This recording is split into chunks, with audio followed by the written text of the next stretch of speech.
Hey, let's talk about negativity and how to hack it. I started thinking about this and I came to the realization that you are either in two camps. You are either A, in the camp of negative ass people, or you are in the camp of B, people that are trying to deal with the negative people. So let's talk about those two things. And what I want to really get into is the antidote to negativity, which I believe is gratitude. And I came about this. We all know about this. This is nothing new. We've heard about this. A lot of high performers, a lot of the gurus are all talking about gratitude. But I want to share with you some new insights and some things that I've learned about gratitude recently and some things that have impacted my life that have affected me that have made gratitude practice even more important. But first, let's talk about the price that you pay for being a negative person. So, we all know these negative people, and let's face it, they complain, they're stressed, they're anger, and they're just annoying. Yeah, they're in your life, and we don't want to deal with them, right? It can be frustrating. It can be really frustrating, but here's the thing: with negative people, they're just like this black cloud that is just circulating around. They're following themselves wherever they go, and that black cloud, it influences you. It influences your happiness, and it shouldn't, but it does. Here's the problem with negative people is that that black cloud does not allow light to release into the world. It does not allow there to be lightness, to be joy, to be levity, to be kindness, to be happiness. None of these things can occur because they're constantly in this state of reactivity. They're constantly in this state of crisis. Soon as something happens, stress. Soon as something happens, let's face it, these people act like the world is unraveling in front of them. And you're looking at them and you're like, dude, what is your problem? Like, it's not that serious. This is just an ordinary day, and you're acting like the end of the world has just occurred. And I mean, really, you have to ask yourself, is that how you want to live your life?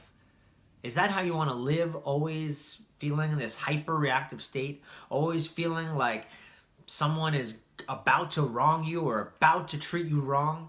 Somebody cuts you off, somebody takes your parking spot, and the first thing you do is just jump out of the car and swing at them. I mean, is this the kind of life that you really want? I mean, is this the kind of life you envision for yourself?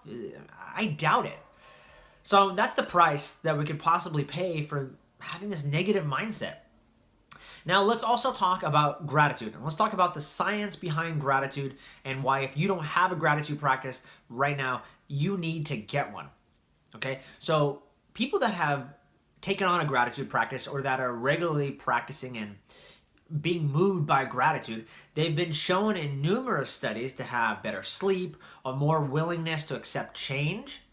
They've had lower physical pain, and even through fMRI, which is like a FLIR measuring kind of style MRI, they were able to show that the part of the brain known as the hypothalamus, that's right, I'm going there, the hypothalamus, because you know that I like to geek out on this stuff, guys, that the hypothalamus, this little tiny part of the brain, it actually showed that it was able to generate better sleep, better eating habits, and less stress.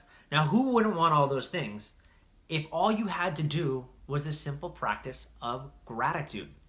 I think we all would, right? I mean, who wouldn't want everything? I mean, everything I just listed, I know for many of my clients and many of you, like we're all affected by those problems. And if they could all just go away, or at least the symptoms could lessen just a little bit, and all I had to do was to talk about gratitude, like that'd be pretty amazing.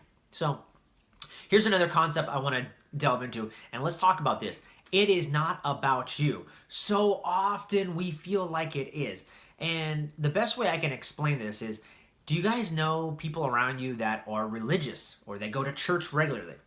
Now, I've noticed in my own life, a lot of these people, they are not stressed. And sometimes it annoys me because I'm like, hey, I got this problem and I'm thinking about it, or they even have a problem in their life. I'm like, hey, what are you gonna do about losing those 100 pounds you told me you're gonna lose? And they're like, oh, no worries. All glory to God. I'm just gonna give it to God.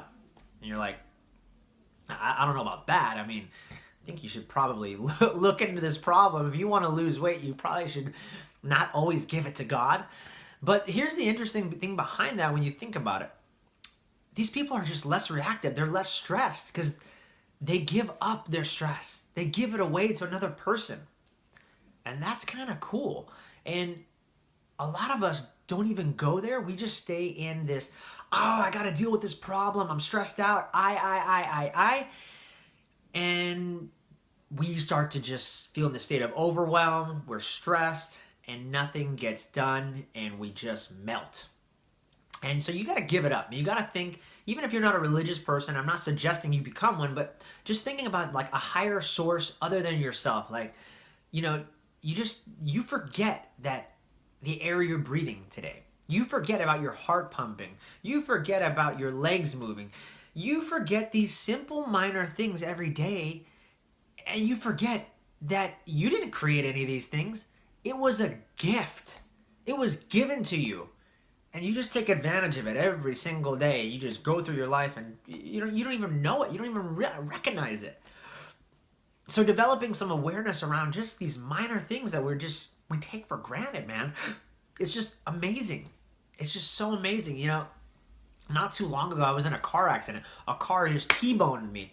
And I was in the passenger seat and the car missed me by just very, very little. Like this much. Car spun around. I'm in this state of panic, this state of fight or flight. And then the car stops and I get out of the car and I'm okay, you know? And I don't want to give you this crazy story. Like I saw my life flash between my eyes because I didn't necessarily didn't. But afterwards I did start to think like, man, like, dude, if I had died, I would have left my 3-year-old by himself. Like, how tragic, you know? And just we don't even think about that. We're so busy carrying on in our own lives that we forget about others. We forget about just the joy that we have, that others depend on us. You know, like my little guy. I mean, imagine leaving that all behind in 2 minutes prior to that accident. I was worried about a deadline. It doesn't matter, right? Put things in perspective. So just remember, it's not about you. And then here's another big idea. You want to split the clouds, as I say. Why? So many of us are walking around with this black cloud. It's just following us all day, every day. And again, what's happening? You're in this reactive state. You're not feeling the joy. You're not generating levity, kindness, lightness. None of that is happening for you because the black cloud is here. So you need to split the black cloud. And the easiest way to do that is to generate a gratitude practice. And here's what I do. In the morning, every morning, I prime my day by writing 3 things down that I'm grateful for.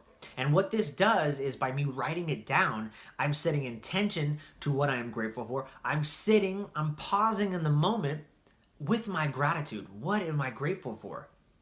And again, I kind of alluded to this. So often we just go through our lives, we just write things down because a high performer told me this is what he does and he's going to be successful. In this case, no. You need to sit with the gratitude. You can either write it down or silently close your eyes and repeat it to yourself and let it just sit in your heart. Let it just sit there for a bit.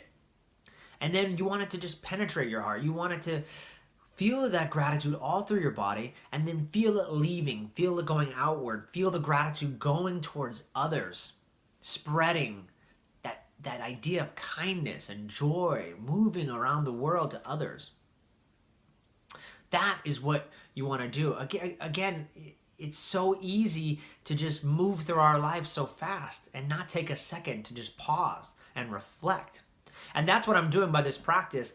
And what I like to do is, again, writing 3 things down. And it can be the simplest things, which is what I like to do, but you can write down things about, you know, maybe someone like a mentor or somebody who influenced you or impacted you in the past, or maybe you can write down some opportunity that is on its way or an opportunity that you want to create for yourself. You can be grateful for that.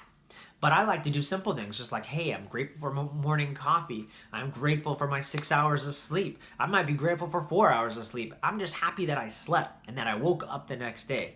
I'm grateful for my son who can come off to be super annoying when he's waking me up and tugging on me at 7 in the morning when I got home at 2.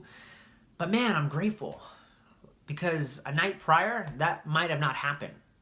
And that's the things we forget. It's those little things. So you want to split the clouds. You want to go through that black cloud, and you want to be like a machine. You want to be like an operator with intention, generating that gratitude. And the last thing I'm going to talk about, a big idea, it's called peace of mind. This is something that has really impacted me, something that I've realized that I was taking gratitude for granted. I started to perform very well in my life, and I started just to think, yeah, I don't need to do this practice anymore. I know what I'm grateful for. These things are working out for me. And then what I started to notice is this shift in me. I started to notice that I was becoming a lot more reactive around my son. And he's just 3 years old, and he's asking me every single day, why, but why? And I was starting to just react and be like, I don't know. And here's the problem.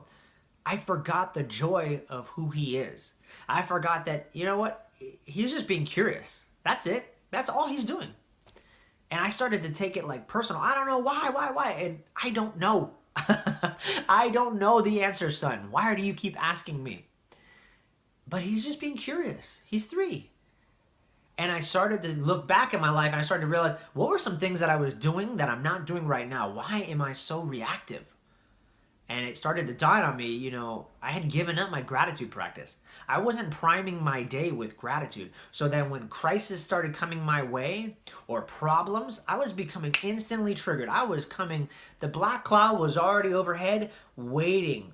And that's what you got to remember. The black cloud is following you all the time. It's just waiting for you to slip up.